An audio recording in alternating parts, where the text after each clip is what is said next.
Dito kami sa city para ibenta yung ginto ni Mama. Kasama ko siyempre ang mama ko at saka si Simi. Ayan po, busy Simi! po silang bumili ng Hi! tuyo. Hi, hi! Ayan, maghahanap kami ng pagbibenta ng ginto ni Mama.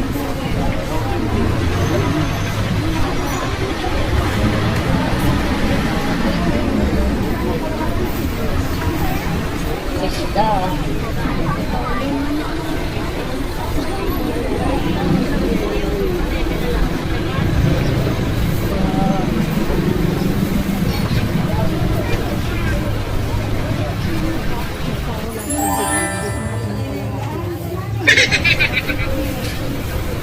Hindi tayo para sila. Uy, wala ka sila. Sila.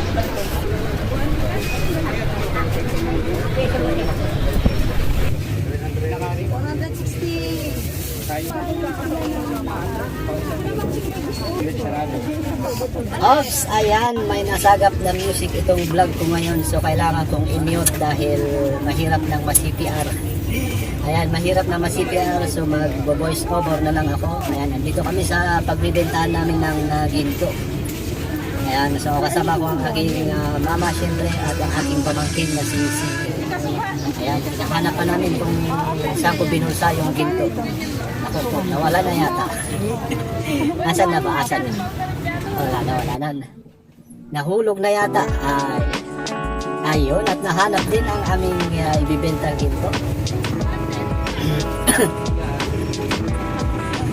Ayan. So, dito kami sa city. Dito yung pinagbibenta namin ng ginto. Ayan, at titimbangin na. At ayan, at tinimbang na. At si Simi ay kung ano-ano ang kinakalikod. Tignan natin, ayun, tinitimbang na ang ating ginto. Ayan, at tinutotal kung magkano inaabot. At syempre, tingin-tingin tayo dito. Ayan, may CCTV sila. Liwas pag nanakaw. At inilagay dun sa anirola. Ayan, inilagay sa anirola. Ang gamit niyan is yan yung panimbang nila sa kalidad ng ginto mo. Kung 14 karat, 18 karat, 21 karat, 24 karat. Ayan, yan nila tinitimbang kung gaano yung kalidad ng iyong ginto. So, yung inabot ng kalidad ng ating ginto is 21 carats siya. 21 carats. So, mababa yung kalidad ng ating ginto. Dapat sana 24 karat yan.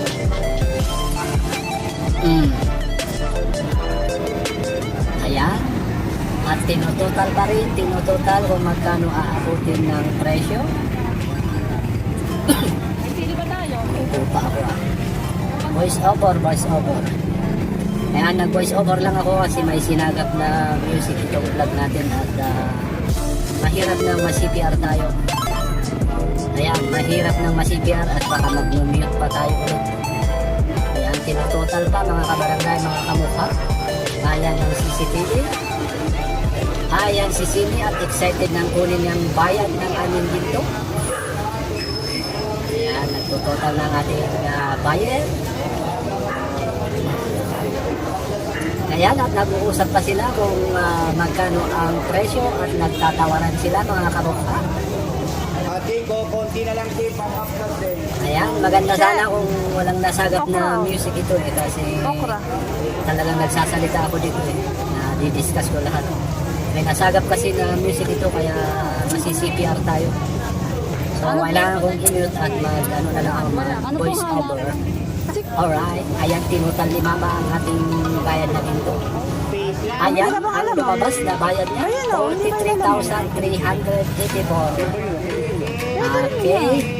18.7 yung timbang niya. So, nagbawas ng 0.3. 300 milligram. Kasi nung tinimbang ko to is 19 grams. 19 grams yung timbang niya. So, ngayon, pinunta namin dito, naging 18.7, nagbawas ng 300 milligram. Ayan, so May bayad siyang ay 43,884. Ang presyo niya is magkano? Tingnan natin mamaya kasi voice over lang ako eh. Ayan, papakita ko sa inyo yung resibo. Ayan. At ginagawa pa ni buyer ang resibo. Ayan, at dinilaan pa niya. Naku po. Ayan. Alright, ito yung ating resibo. Ayan, kinuha ng 2,320 per grams. So, 18.7 yung timbang niya. Okay. Ayan at nagbibilang ng money ang ating butihing buyer. Ayan. Malami-lami. At sigurado ang ating balato dito para meron akong pang-load na pang-data.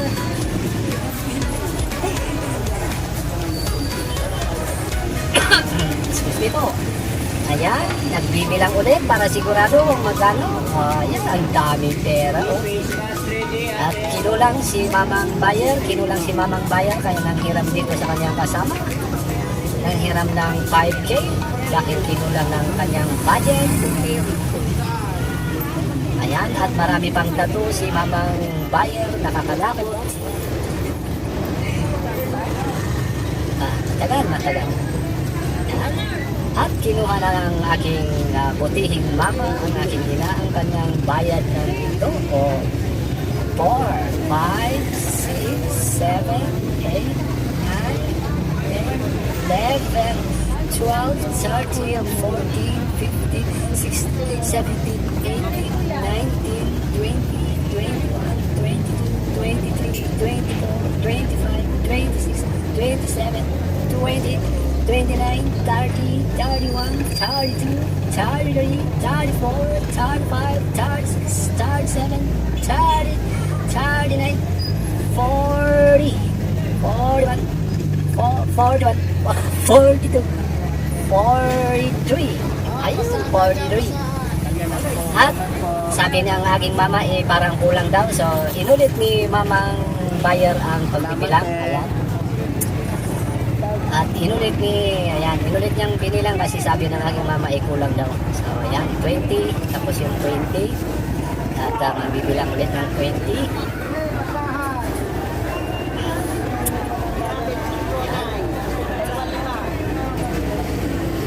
40. Wow. Yan, 1, 2, 3. Ayun, 43. Ganun pala tamang bibilang. Tapos yung total na 384. Ay, tama. 300. Tingnan natin sa resibo. Ay, wala na. Hindi na binigay yung resibo. Ito ang resibo. Tama. 384. 43,384. Tama. Ayan, malami-lami. May balato tayo dyan. May panglot na pala. Babalato tayo ng ano. Kasi tayo yung nagluto niyan eh. Tayo nagluto niyan. Nagbuhat ng maigigiling na linam niya. Tayo naging driver. Yan, at time check tayo. Natapos kami dyan 11:30 dyan. Oras na yan. So after nyan is maghahanap na kami ng makakainan kasi kami gutom na. Ayan, at tumayo na ang aking mama at nagpaalam na kami kay Mamang Bayer. At ngayon is lalabas na kami at maghahanap ng makakainan kasi si Simi ay nagre-reklamo na dahil gutom na mga kabukbak. Ayan, kami ay maghanap muna ng makakainan.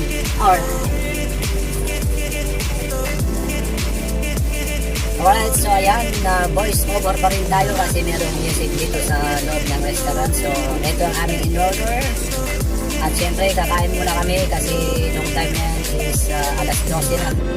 Ayan, so kakain muna kami bago kami mamamalengke at bibili ng pagkain ng baboy.